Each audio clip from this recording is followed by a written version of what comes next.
Hello, Cadre 2. This is a continuation of a series of videos that we started actually yesterday, and we'll be posting later today for you. If you looked at the first video, which would be video 5 in the, I think, total series, that probably ended before you thought it was done, but that you didn't miss anything. That particular video ran slightly over, maybe 20 seconds over 15 minutes, and 15 minutes is the limit on YouTube, without going through a whole bunch of machinations that I don't even come close to understanding as to how to then post that longer video on YouTube and then get it over to Blackboard. So if you thought that one ended and there was a whole bunch of stuff at the end of that, there wasn't. You haven't missed anything. So this is video number 6 on policy and political leadership, and we're going to be talking about data today in this one, and then there will be subsequent ones again that we'll try to post later on today. So as you recall, in the last video I talked about the notion that policy bodies, policy makers, policy leaders tend to abhor data. And they tend to really gravitate toward stories. And it's not that they absolutely hate data or that data never fills into the picture, but data is rarely the engine of policy development. It is usually a story, a compelling story of some kind that people identify with because this is what happens to me. This is what happens to people I know. I'm connected to this, or I feel for this group of folks that are being affected by what's being talked about in terms of a policy proposal. And it's usually the story that's the catalyst or the spark or the engine that gets a policy issue in front of people and on the drawing board. And then data comes along to basically inform that policy in the sense of what that story really means in terms of its breadth, how many people are affected, how deeply are they affected, and its depth as to, well, maybe this is more than just this single story. There's a whole bunch of stories related to this. And so data is used then to inform this policy conversation or story in the sense of giving the breadth or depth needed to really understand what the issue is that's going on. And many times you see policies that get on the drawing board because there's a compelling story that tend to fall apart because there is no data to back them up, or they tend to get passed because no one wants to vote against that particular story, but at the same time then when the policy goes into effect, it really doesn't do what it's intended to do because it's too broad to be implemented, too broad to be really focused on the individuals that the story was talking about, and those things happen from time to time. So let me talk about then the role of data. There's a number of things that data can do. A couple of them are really important. One, again, framing or informing the policy issue in terms of, like I said, the breadth or the depth of an issue. It tends to put boundaries around it. It isn't about everybody that this policy is trying to serve. It's about this particular group of people, and here's the particular set of issues that are involved. And so helping to frame or inform that issue is a very important role that data plays, showing the breadth and the depth of the issue. Second thing that data can do is to actually contradict the idea or the story, and this happens from time to time when individuals or groups of folks find a compelling story and it gets on the radar screen because it is such a compelling story, but when it comes to then how broad, how deep, what are the real issues in this, data can actually explode those stories in the sense of, it's only really a small group of people that this affects. It's not a big a deal as they would like you to believe that it is. And let me give you an example, and again, not intending to be critical of this group, but groups that find themselves on the fringe, either on the right or the left, doesn't make any difference. Find a story that is a compelling story that gets at the issue that they want to get at. And they make it sound like it affects a whole large group of folks, and that how terrible it is that either conservative right doesn't recognize that this group of people has an issue, or that if it's an issue on the left or on the right, that the conservative or the liberal left doesn't understand this issue. And they can make it sound like it's a lot of people, a lot of folks, a lot of depth to it, and then the data comes along to find out that no, it isn't a large group of people. It's a very small group of people. It's a very narrow issue. It's not that it's not an important issue and shouldn't be taken up by a policy body, but it's not the issue that the proponents had made it seem. It's quite easy for proponents of an issue on any side, liberal, conservative, right, left, whatever you might want to say, to make an issue sound like, there's thousands and thousands of voices behind it, when in fact it isn't. It's just loud, it's noisy, it's chaotic, but at the same time you get below it in terms of the data, and it just exposes that it's a very narrow, a slim issue in many respects, not fleshed out very well, but that's the job that data has, is to flesh out that story and either inform it and set some boundaries around it to try to define it, or in some cases contradict it. That's some of the debate that happens and is still happening around No Child Left Behind, Race to the Top. Is it really the issue that it was intended to be? Folks on one side have data that says, yes, it is, and folks on the other side say, no, it isn't. It missed entirely what it could have done, what it should have been, and so forth. But it is one of those issues that wasn't actually framed very well on the data. It was primarily an emotional issue, a story kind of issue about groups that were being left behind. Kids with disabilities, kids of certain races and cultures, kids that are mobile, kids learning to speak the English language. In fact, even the parents of gifted children got behind No Child Left Behind, and they were the ones that gave faces and voices to that. But data was not really there until the actual implementation process, because what actually became a catalyst for No Child Left Behind was 9/11.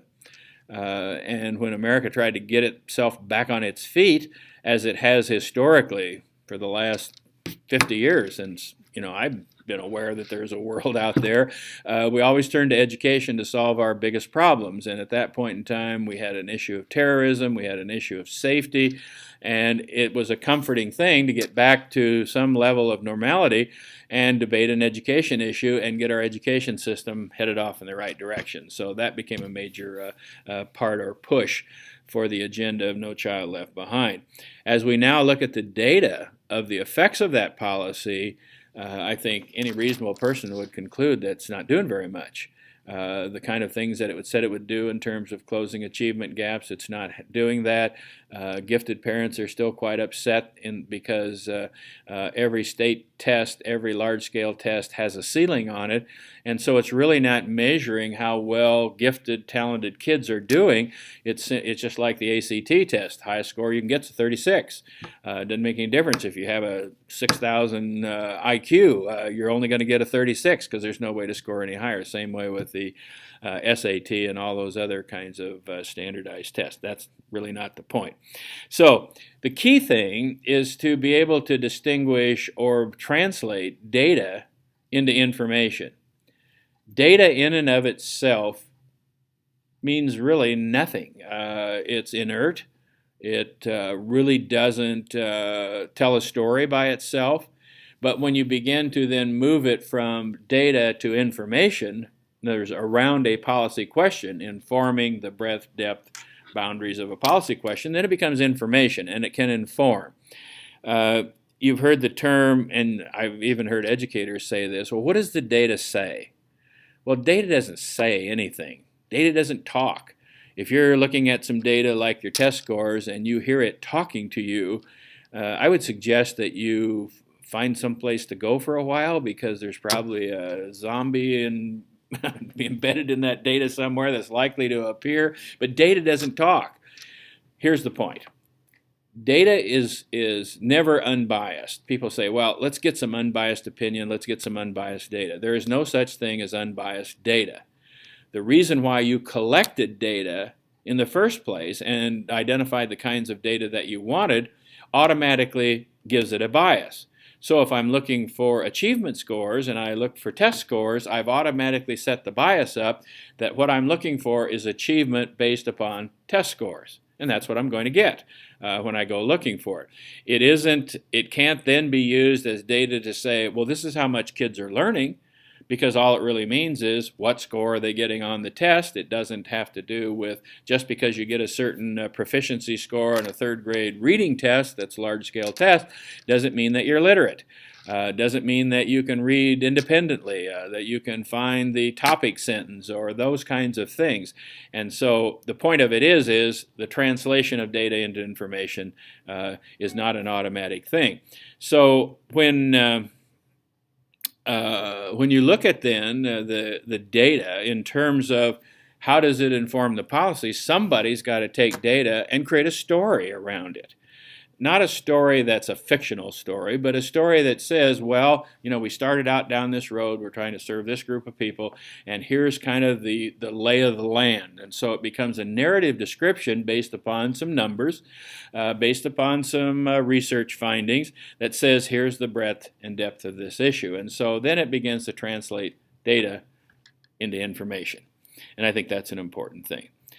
So, while stories are very powerful, they're powerful because we can see ourselves in that story or identify with the story. The stories are very powerful because they give a voice and a face to the issue. Data is usually needed to take that story and translate it, to get it moved into the policy cycle like we talked about in the previous video. Let me talk about one more thing, and then we're going to talk about some research data in the next video. Often, and schools do this, often we start out by saying, well, we need to do a needs assessment. And needs assessments are very important kinds of things, but we rarely do them the way that a needs assessment should be done. And so what we end up getting is a wants assessment that's not unlike a Christmas list. For example, every year my wife is into this thing with Christmas about everybody having a list that they have things that they need. So that they get things that are helpful to them and not just trinkets and that kind of stuff. And it's very well intended. But if you ask me what I need at any particular point in time, golf clubs, fishing equipment, hunting equipment, any kind of machinery kinds of stuff, as long as it's red, those are what I want. Well, they're not needs. I don't need any of that stuff, but that's what I want. And yet you ask me 2 weeks later, it may not be the same list, it might be, but it's probably not very enduring. The point of it is when we do a needs assessment by asking people what they want, it is not a needs assessment, it's a wants assessment, and those things are very transitory, they're very tricky to deal with because they're a point in time assessment of how people see their world and what they want to fix their world. And so even if you're doing a PLC implementation or implementation of a new reading program, doing a needs assessment that asks teachers what they need in order to implement is going to be a Christmas list or shopping list kind of thing, not a real need. A real need is a gap between where you are now and where you need to be, so that if you're doing a PLC implementation and you want to do a needs assessment, you have to describe where it is you want to go with PLC, and then do an assessment of where you are now individually, individually, and then as a faculty, as a school, and so forth. And the gap between those two is a need. Follow what I'm getting at? In other words, you have to have two ends. You have to have the outcome, and you have to have the present status in order to determine a need. And almost none of the needs assessment that I see are true needs assessment. They tend to border on wants assessments and don't help very much. In fact, they can confuse policy. Well, I'm going to stop this video. We're at 14 minutes and get it loaded, and then we'll have another video that follows on some research kinds of issues related to data. Thank you.